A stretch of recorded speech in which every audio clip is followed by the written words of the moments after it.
Assalamualaikum warahmatullahi wabarakatuh. Shalom, perkenalkan nama saya Sena Hana Cehayawan dari Teknik Produksi Migas tingkat 3 dengan NIM 221410032. Baik, di sini saya akan melakukan penjelasan tutorial tentang melakukan coding untuk metode SVM, Support Vector Machine, yang mana bisa menggunakan Jupyter, VS Code, Google Colab, dan lain sebagainya, teman-teman. Oke, mungkin semoga dengan penjelasan singkat yang akan saya berikan dapat bermanfaat buat teman-teman dan bisa jadi bahan tutorial dalam belajar juga teman-teman.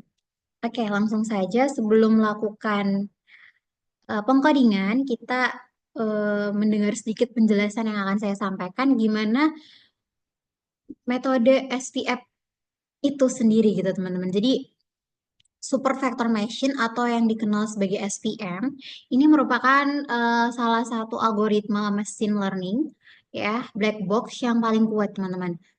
Algoritma ini termasuk dalam kategori supervised learning.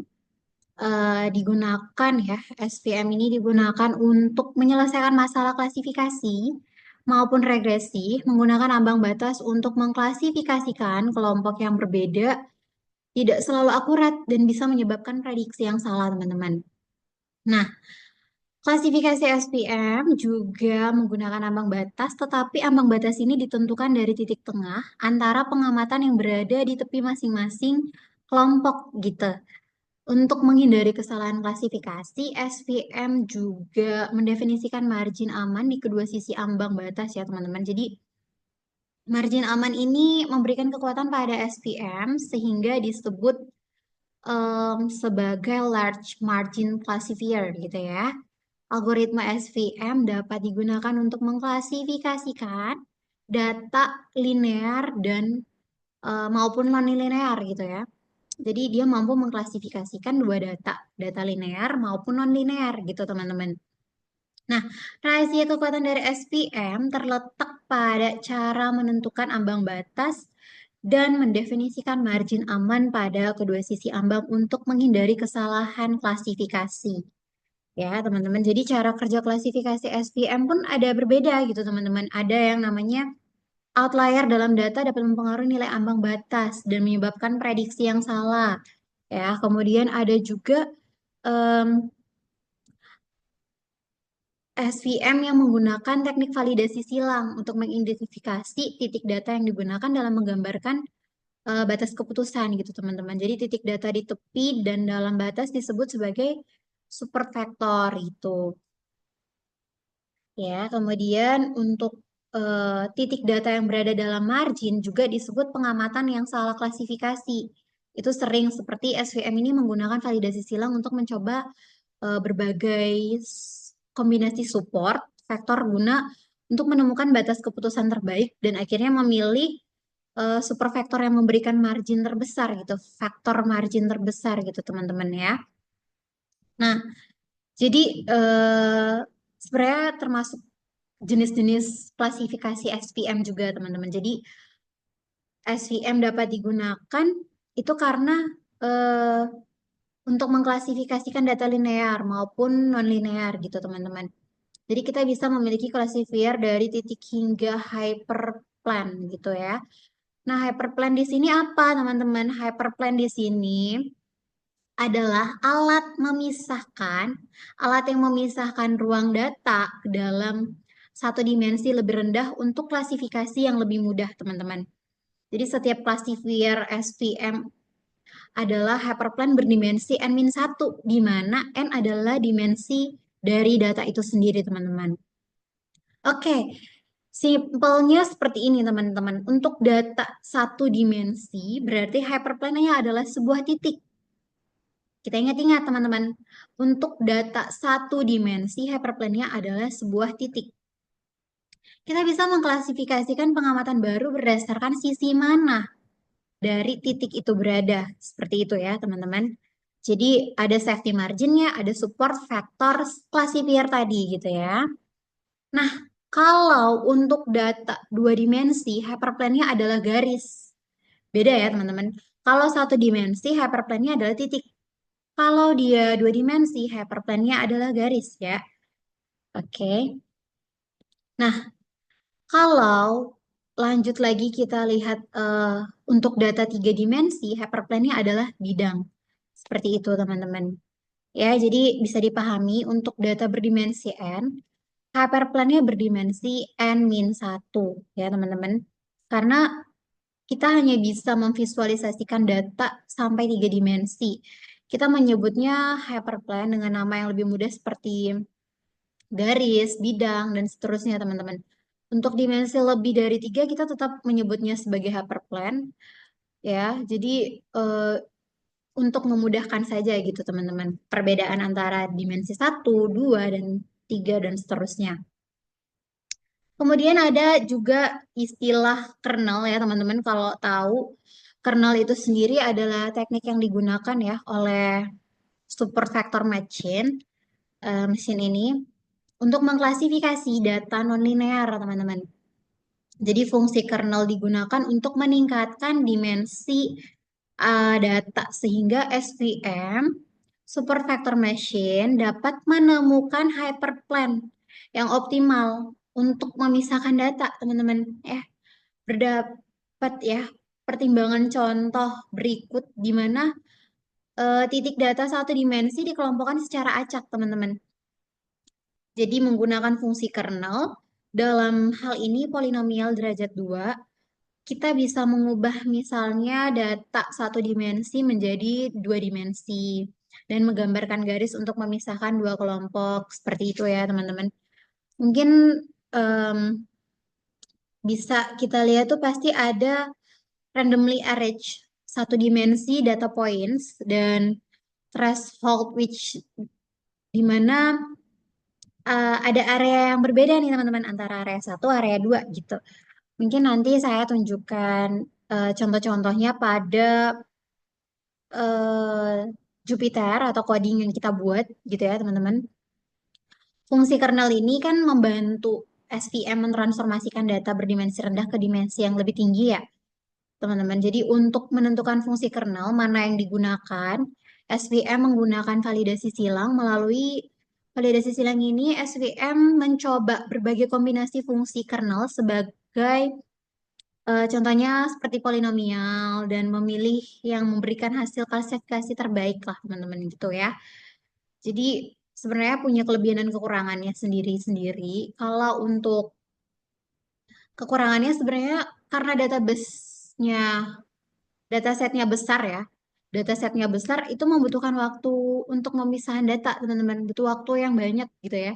Jadi data yang banyak kesalahan, jika titik-titik terdekat mengandung kesalahan, maka performa model juga akan terpengaruh gitu, teman-teman. Sehingga pemilihan kernel yang salah itu, jika pemisah salah, performa model akan menurun gitu.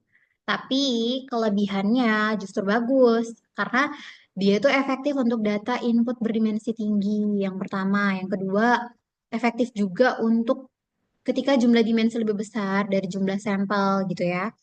Yang ketiga, menggunakan subset dari titik pelatihan untuk menemukan klasifier supervektor sehingga efisien dalam penggunaan memori. Yang terakhir, akurasi prediksi tinggi ketika ada pemisahan jelas antar kelas gitu ya, teman-teman. Jadi eh, sebenarnya kita bisa lihat juga pada contoh codingannya nih, teman-teman. Bisa saya jelaskan sedikit dari tutorialnya, bisa diikuti ya, teman-teman. Boleh menggunakan Google Colab, boleh juga menggunakan Jupyter, VS Code, dan lain sebagainya dengan format file IPNB. Jadi ini untuk contohnya bisa kita lihat. Apakah sudah terlihat, teman-teman? Oke. Nah, di sini ada codingan yang saya buat ya. Jadi kita bisa lihat nih, langkah paling pertama ya apa gitu ya. Langkah pertama, ini udah berapa kali saya coba pengulangan ya untuk runningnya, teman-teman. Jadi kita import pandas SPD, kemudian import numpy snp, import matplotlib, pilot SPLT, Kemudian from sklearn import model underscore selection. Kemudian from sklearn import svm. Nah, ini untuk contoh masalah klasifikasi di atas ini ya teman-teman, itu punya maksud masing-masing gitu ya, punya tujuan masing-masing. Gimana kita nginput ini untuk apa gitu ya teman-teman. Jadi import library ini untuk pandas, pandas yang pertama ini teman-teman, pandas ini digunakan untuk pemisalan, manipulasi dan analisa data gitu ya teman-teman. Kemudian berikutnya ada import NumPy. NumPy ini buat apa? NumPy merupakan pustaka inti untuk komputasi ilmiah di Python teman-teman. Ini Python nih ya. Digunakan untuk array dan matriks gitu ya. Array dan matriks. Kemudian matplotlib. Matplotlib ini untuk pustaka untuk visualisasi data gitu. Nah, selanjutnya ada model selection. Model selection yang digunakan di sini kita menggunakan model selection train test split untuk membagi data ya, teman-teman. Kalau SVM ini sendiri yaitu support vektor model yang kita pakai. Begitu, teman-teman. Nah, selanjutnya kita masukkan df pdrich ya, CSV ini untuk membaca data yang kita pakai. Jadi ini load the dataset. Jadi kita memasukkan dataset yang akan kita pakai dan yang terbaca seperti berikut, exam 1 sampai admission status ya teman-teman. Oke, ini teman-teman bisa ikuti tutorialnya. Setelah filter the data for admission status 1, kita bisa print the number of training example with admission status 1. Kemudian display the first 3 rows of the filtered data gitu ya teman-teman. Ini kalau mau coba run, dia kan cuman yang langkah pertama ini dia cuman pancing ya teman-teman. Jadi cuman menginput data. Nah, kita run. Nah, kita bisa juga nih minta tolong untuk dibacain data yang sudah kita input tadi, yang sudah kita load the data set ini. Contohnya seperti ini. Nah, dia tetap terbaca gitu ya teman-teman.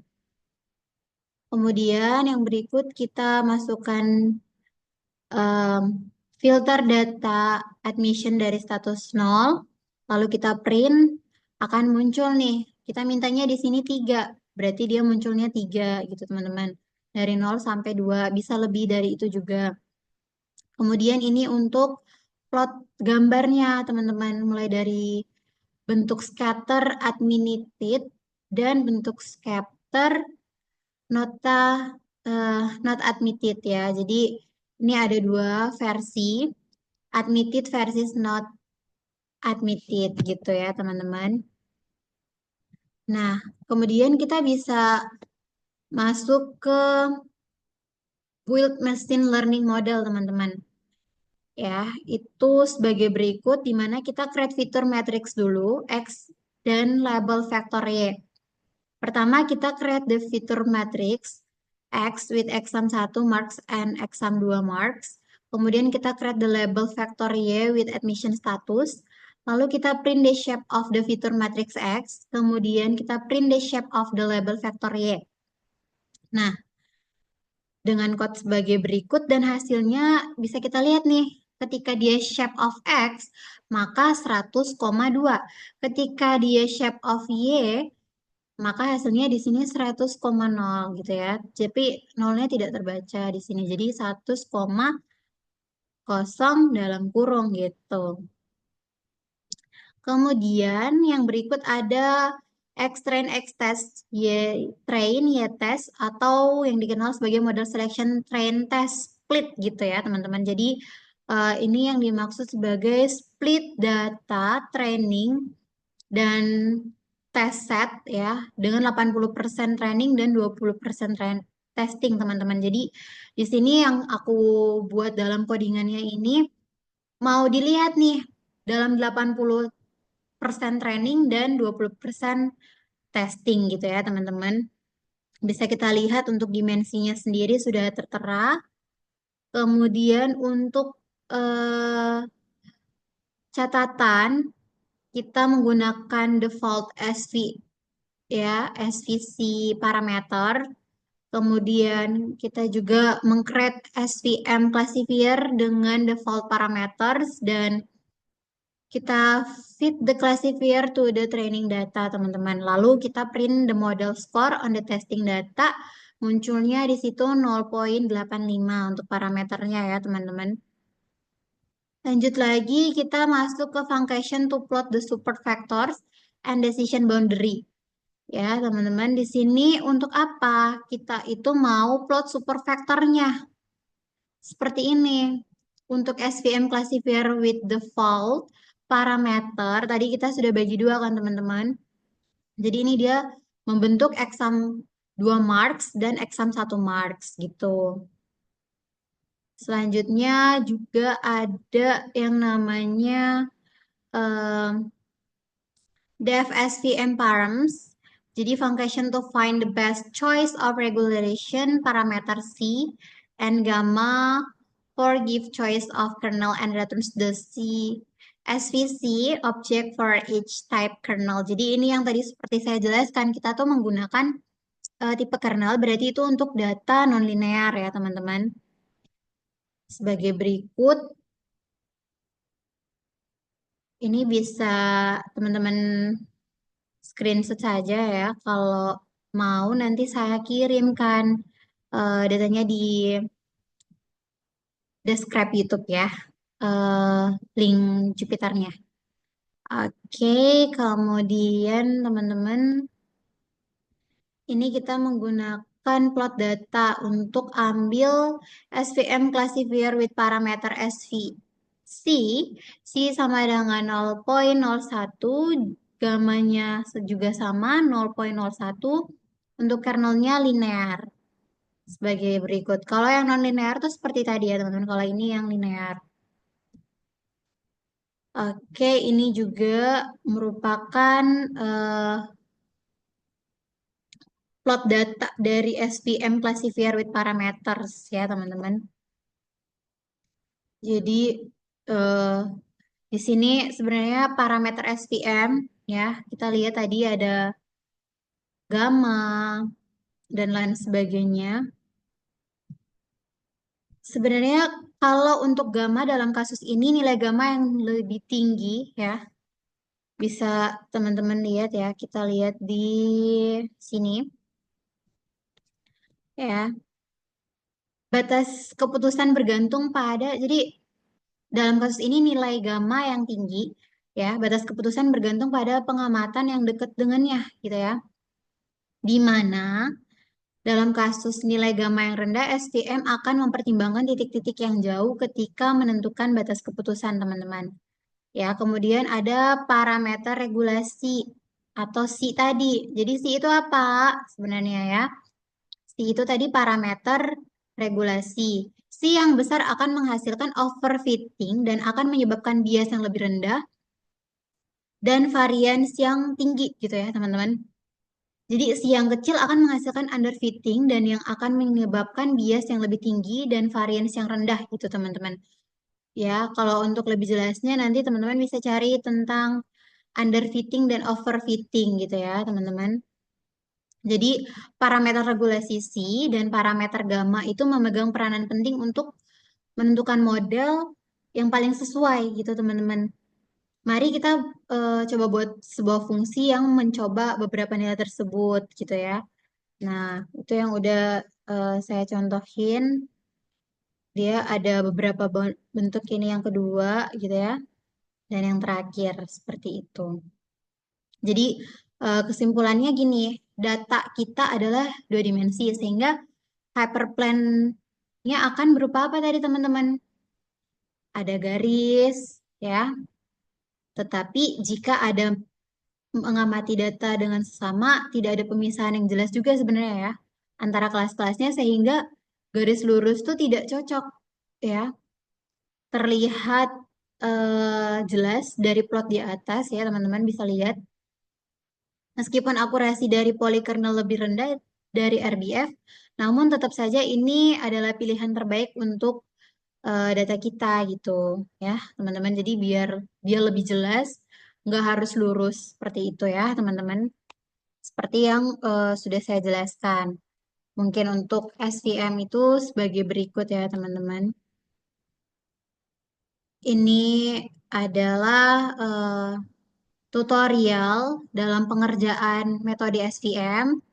Semoga aja dapat membantu teman-teman ya. Jadi gimana kita nginput datanya dulu, terus kita modif datanya yang harusnya tadi dari titik, dari satu dimensi, sampai pakai garis dua dimensi, garis lurus, dan yang terakhir itu kita sudah modif teman-teman, sudah kita buat dengan plot datanya, dengan mengumpan atau menginput data ya yang kita gunakan. Seperti si values ini dari 0,01 sampai 40.